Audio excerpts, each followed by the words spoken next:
Okay, let's dive into these two Izumi Suzuki stories. Just incredible stuff. Women, and you may dream. Absolutely, and we're going straight for the core ideas here because they are pretty shocking. Right, no messing around.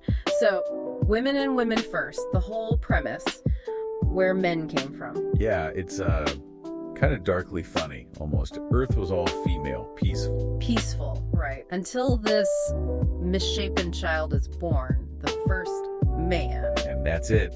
The catalyst for everything going wrong. Suzuki calls them utterly unmanageable creatures. Unmanageable is putting it mildly. They apparently invented war, revolution. And crucially, wasting energy on abstract pursuits. That's the link to the story's present. Which is this resource-scarce dystopia, all female, hyper-focused on order and rules. Exactly. And men.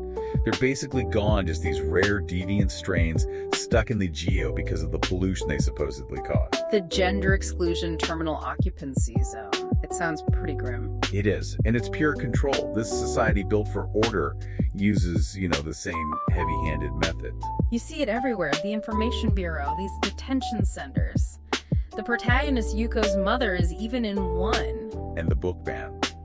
No literature about men allowed. Why? Because it stimulated curiosity. It's about controlling thought itself.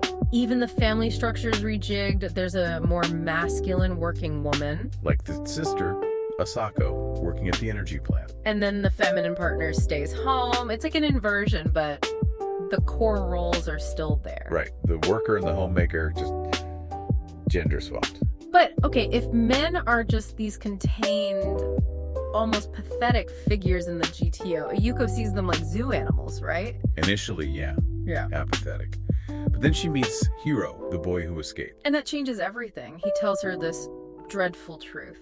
That mating is just natural. It's basic biology. The entire society is built on denying this biological reality. Which is why her grandmother turns him in. To protect Yuko from knowing, from being institutionalized herself, it's chilling. Utterly. The system has to protect itself from the truth. Okay, so from that kind of societal external control, let's jump to You May Dream. This feels more internal, psychological. Definitely. It's set in a future with cryosleep, which is mandated by law, actually. Population control. And people can transfer their consciousness into someone else's dreams to be remembered? Yeah, that's the mechanism. But the real focus is this clash between the narrator and her friend Yoshiko. The narrator who is all about emptiness. The acme of emptiness, she calls it. Very detached. Totally detached, almost nihilistic. And Yoshiko's the opposite, emotional, moralistic. The narrator sees her as this unwanted shadow. Like a contamination of her perfect emptiness. Exactly. And the dream world is the narrator's space. She controls it. She even has a ban on sentimentality. Right. She physically destroys the sentimental robot from her past in the dream. To keep the dream dry, bright, totally devoid of feeling. Maintain that nihilism. But Yoshiko's consciousness is persistent. It brings in that unwanted emotion, that syrupy wetness. It forces the narrator to confront what she's repressing. She even feels herself becoming a man in the dream. Why a man? To maintain the balance, maybe. Like a psychological counterbalance, this sort of androgynous pairing, a syzygy, to contain Yoshiko's influence within the dream structure she's built. But it doesn't really work long term, does it? No. The really stark part is the end. The narrator only feels truly whole, truly empty again.